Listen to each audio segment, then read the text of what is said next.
All right, let's jump right into it. Today, we are talking about something a lot of guys on TRT deal with, but maybe don't talk about enough: acne. It's common, it's frustrating, and we're going to lay out a plan for it. So you're on TRT. You're feeling better, your energy is up, you feel stronger in the gym, but then you look in the mirror and see breakouts. Sound familiar? Yeah, you are definitely not alone. It's one of the most common side effects. But here's the good news. It's also one of the most manageable. Let's be real, TRT can be an absolute game changer for so many men, really helping you get your vitality back. But as your body gets used to those new hormone levels, it can kind of feel like puberty all over again for your skin. The goal here isn't to stop the therapy that's working, but to get a handle on this one side effect. So what's actually going on here? Why does this even happen? Well, it all comes down to some basic science about how testosterone interacts with your skin. Let's break it down. The first piece of the puzzle is something called sebum. Think of it as your skin's natural oil, its own built-in moisturizer. The thing is, testosterone basically tells your oil glands to kick into high gear.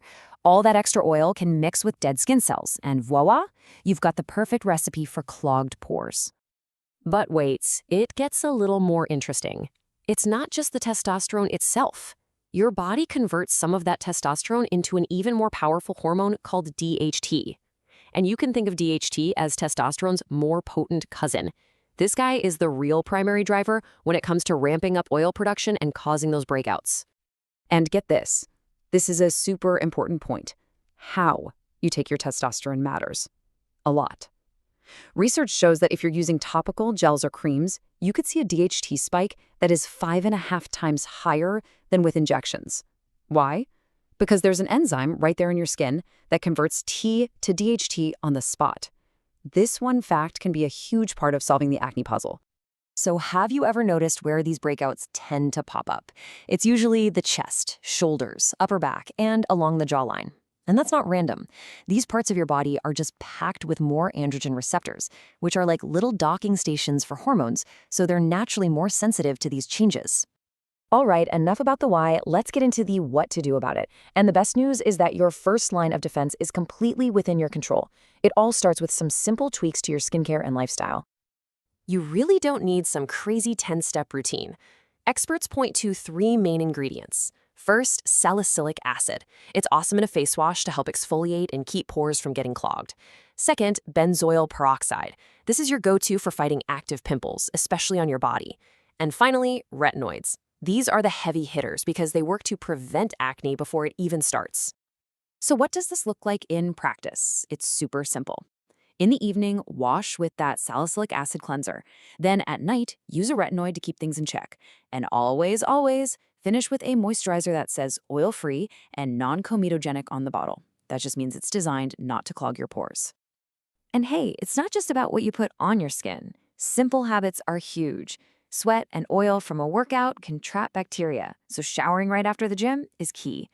And your pillowcase, your face is on it for hours every night. Just washing it once or twice a week makes a surprisingly big difference. Your diet can also fan the flames of inflammation. Now, this is different for everybody, but a lot of guys on TRT find that cutting back on things like sugar and dairy and adding in more anti-inflammatory stuff like omega-3s from fish can really help calm their skin down. But what if you've tried all that? You're being consistent and you're still struggling with breakouts. Okay, that's when it's time to move to the next level of solutions for more persistent acne. Before we go any further, this is maybe the most important takeaway from this whole explainer. Do not, under any circumstances, just stop your TRT cold turkey. The goal is to work with your doctor to manage the acne, not to give up the therapy that's making you feel better overall. A quick chat with your TRT provider can open up a ton of options. They might adjust your dose or maybe split it into smaller, more frequent shots to keep your hormone levels more stable.